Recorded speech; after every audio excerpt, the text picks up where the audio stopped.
Greetings, Saintsmen. This is Mr. Granados, starting with our first lesson of the year, which is lesson 1.1 regarding points, lines, and planes. I'm going to go through the entire course, and throughout the course, I'm going to give you guys lectures and OneNote. Thought I'd preview for you before get going is that this is based off of the text that we have, which is actually posted into Canvas. And I'm going to give you guys some terms here that we're going to discuss, and then we're going to have some diagrams that we'll be able to work with and get some more information on how to use um, uh, these terms, including the point, the line, and the plane in particular, and then some more specific terminology. So let's go ahead and get started.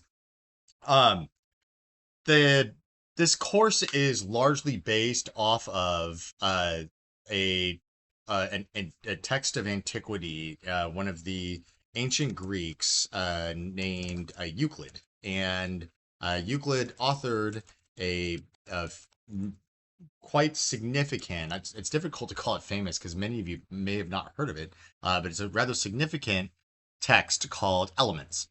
In Euclid's Elements, it's rather ambitious work, Euclid being a third century mathematician, and he sought out to create what's called an axiomatic system, okay? And what it utilizes, oops, I've got some issues with my pen already. I started having these last year. There we go. Um, it's an axiomatic system. So he has axioms or postulates that he's going to use. Um, so what it is that he creates these rules, these rules, and he starts by defining things with a basic definition. He builds out this logical system, and it's a really ambitious project because if there's a single thing that is fallible within the logical system, then the system won't work. I think some of you guys, as we're right now on a computer system, right? We're on computer screens. You guys have seen when software has an issue in its code, for example, it crashes, right? Sometimes you can program it to fix itself or to be fixed. But when that logical system has an error, it just won't work. Or sometimes it will encounter an error that'll cause it to loop. There's a variety of various errors that are logical because it's based upon computer programs, are based upon rules that we teach the machine to do.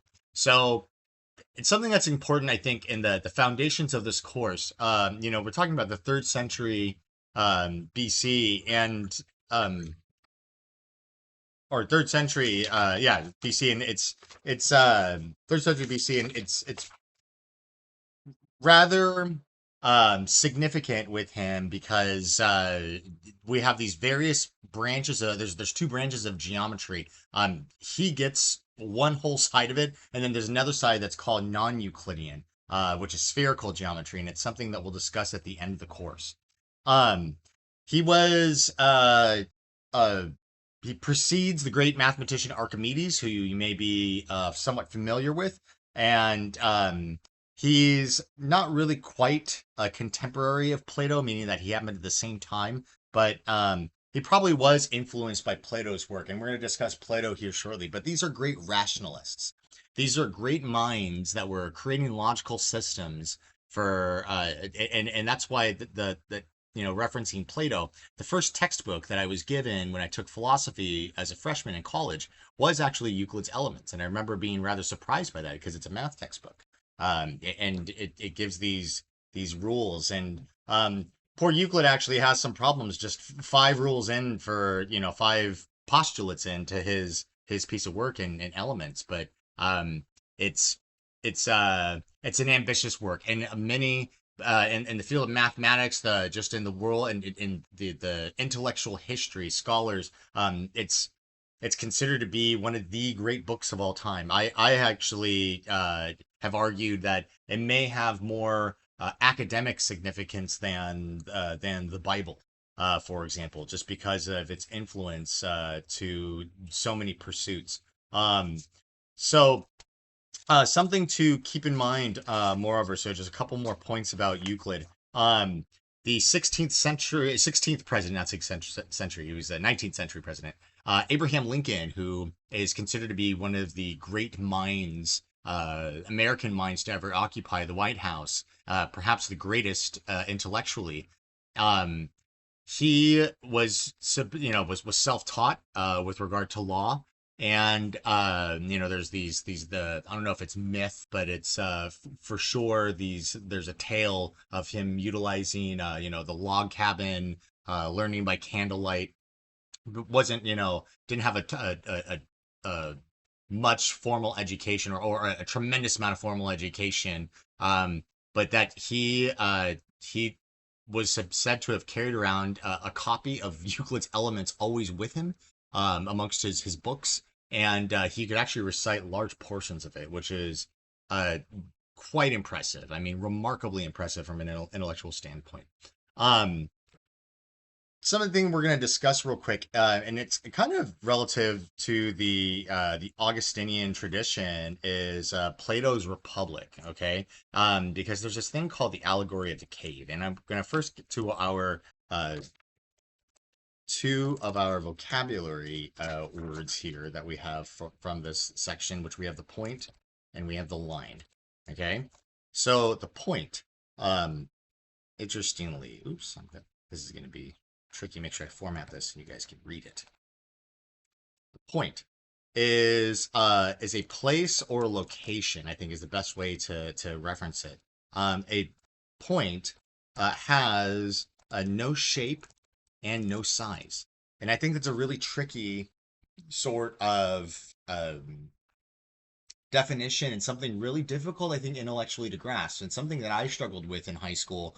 I actually didn't understand what it meant for a long, long time. I remember arguing with my high school geometry teacher about this thing, because the idea being that, and where you guys actually, I think, grasp it very well.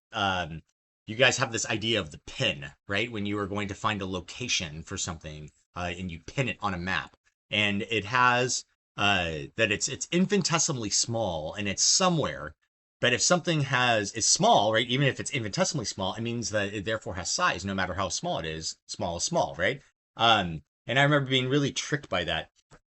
I think the thing that helps to resolve that is going to be an idea that comes with the allegory of the cave with Plato, and the idea, where, and the big thing with the allegory of the cave is there's a person. The idea is that if you were in the thought experiment, is if you were to take a person at birth and stick them in a cave, and deprive them of sense experience, so that they can't see or smell or taste, they somehow stay alive and grow up. But if you could deprive somebody of that, and then if they become a man, stepping out of the cave, what would they know? What would they be able to do? Would they be able to recognize anything? Would they be, is the idea is that, do they have knowledge or ability? Is it already programmed within them, or do they acquire it from the world that's around them?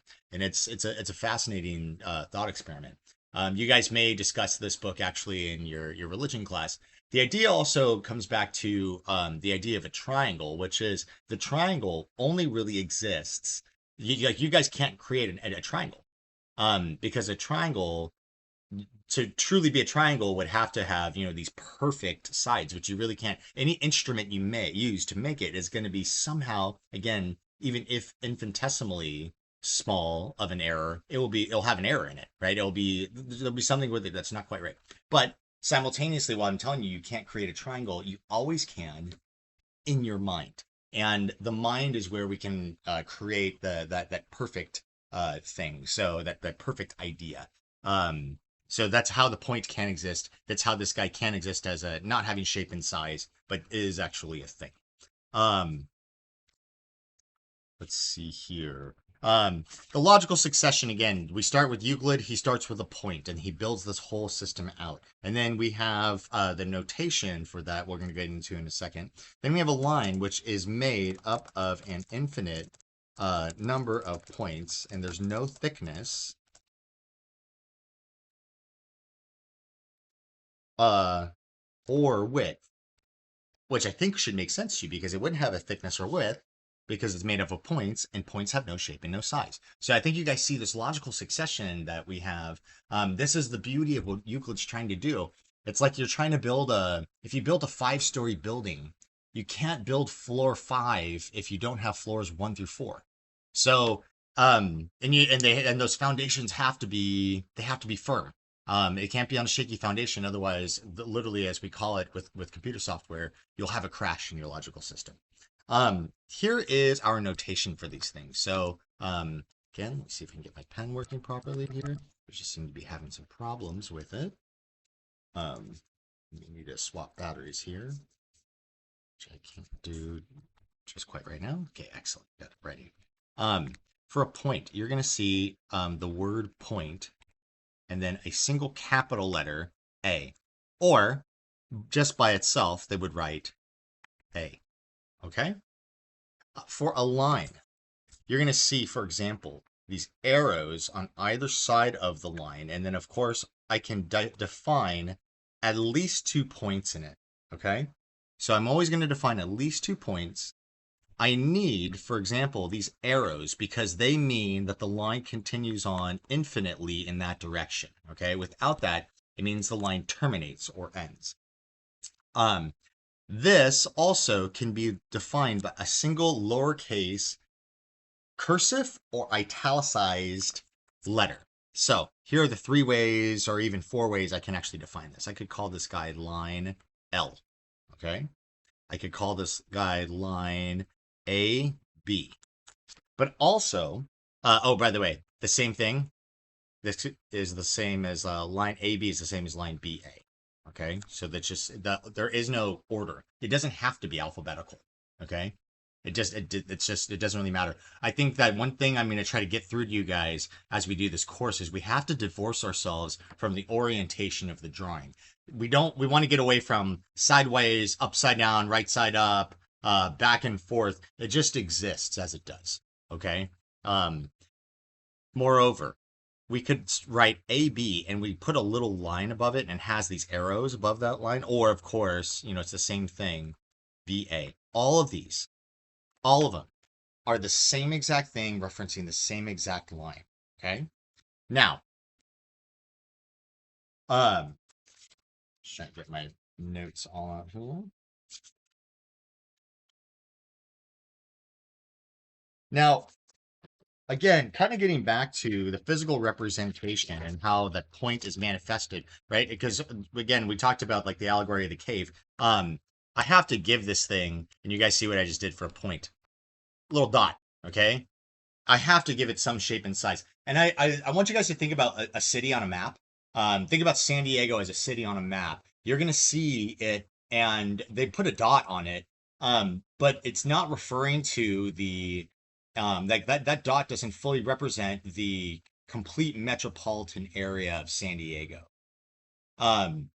Another place that's actually really great for this idea, there's a couple of them, like really sprawling cities. Tokyo is a great example. Phoenix and Houston as American cities, really sprawling in terms of like their square footage, right? So like that whole area that they take up. But they use a little dot to represent like, hey, this is where this is how we mark where the place goes. So I hope that kind of helps to clarify this notion of a point. All right, now we're gonna get to some postulates here. So let's reference the fact that there is exactly, oops, that matter. The order matters on that word, right? There is exactly one line through 2 points. Okay, what this means. What this means is that this is a unique and reflexive identity.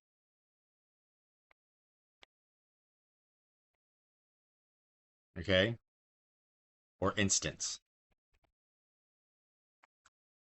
So, I just create 2 points. Through these points, there's only one line that's possible. Okay? Through this point, these 2 points, there's only one line that's possible. And whatever I name that line, okay, it'll be the same thing, but like me, and like we talked about maybe even in class with you guys being named, You know, I've referenced even my son who has a one legal name and then he has a nickname.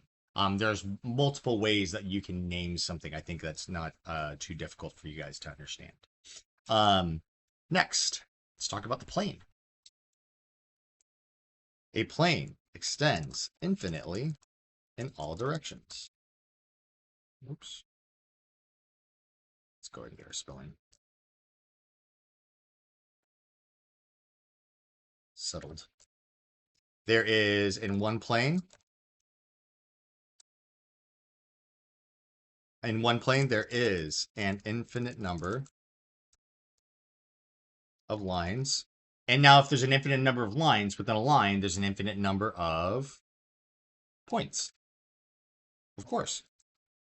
Okay. And there has to be a minimum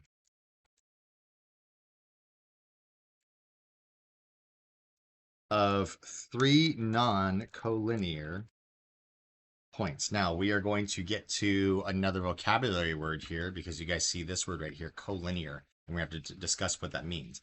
But it just, all it means is it can't be within the same line. Because think about this, if I already have 2 points and I have a line here, and I put another point on that line, it is collinear. It's within the same line, right? In Spanish, with me is con, right? So collinear. It's contained within that line. Now I could put an infinite number of planes through that line. Like if you guys think about this, you're looking at that line right there, kind of crooked and, and sad looking. You could slash through your screen, right? Like a karate chop, but you could do it at an infinite number of angles. Okay. Not just one. So, that karate chop, right? The flat hand, that is your plane. Their flat screen is your plane. Okay. Let's actually make sure that we define these words, collinear. Which means it shares a line, which means that if we could also have something that's coplanar, which means it shares a lane. Okay.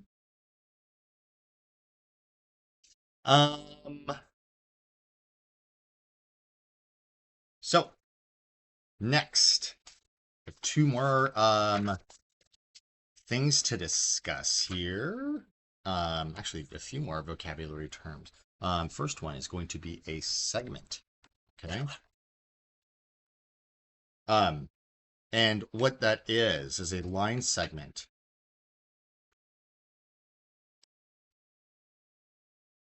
It terminates. It's that. Watch this. I'm going to take 2 points, draw a line, but then you guys notice that I don't have the arrows. It means that those end right there. Okay. The way we write this is CD with a little segment over it, or of course, you could reverse the letters DC. And it just means here that it has endpoints. Okay. Let's talk about array. Okay. And how you would define that. Now, I have a endpoint C, D, and there's only one way that I can actually write this now, okay? I would have to write it as array CD in that order with the, oops, I'm sorry guys, and it doesn't have to be pointing to the sky there. It's going to be horizontal. But it would not be DC, okay? And here's why, because this endpoint C matters. It means that if I say array CD and I name the C first, it means it starts with C, right? And technically it means it ends with C because it's terminating. Terminating means, it ends, or terminar in Spanish, so to finish, to end. It's like doing a little bilingual math here today. But that this endpoint C has to come first, and then the arrow extends past. It means that its C goes through D. That's that second point defined. Okay, you do need a minimum of 2 points to define a array. Let's talk about intersections, last but not least. So intersections are lines where they're going to cross. This is what it means to intersect. And they do it at a point, okay? And planes intersect or cross at a line. Okay. So I'm going to draw something for you because this is where the real challenge is going to be in class when you guys get to the diagrams. We're going to draw here, and we're going to draw, it's going to be a parallelogram. Okay. And then I like to draw typically these like extending lines, but your textbook isn't going to do that. Okay. A plane is defined through an uppercase cursive letter. Okay. They also will use an uppercase italicized letter. Where did the plane go? Here we go. Go back up here in our notes.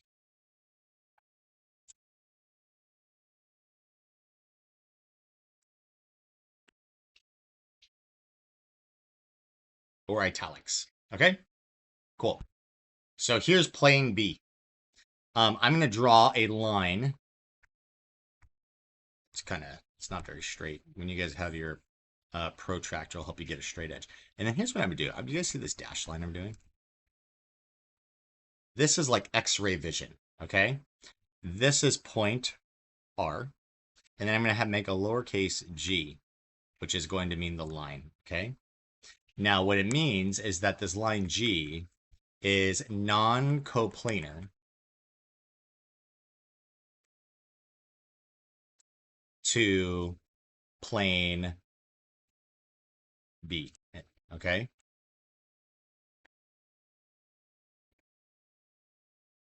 Means it's not intersected within it, but it does punch right through here, right? This guy right there, that point R, think about this. It's like a dartboard, right? If you have this line and it punches through, and that's the spot where it punches through, that's the location, and it happens at a point. So a line intersects a plane at a point, okay? Unless it's coplanar, and then it's infinitely it's not that it's intersecting, it's called coinciding with it. It means it happens within it. Okay.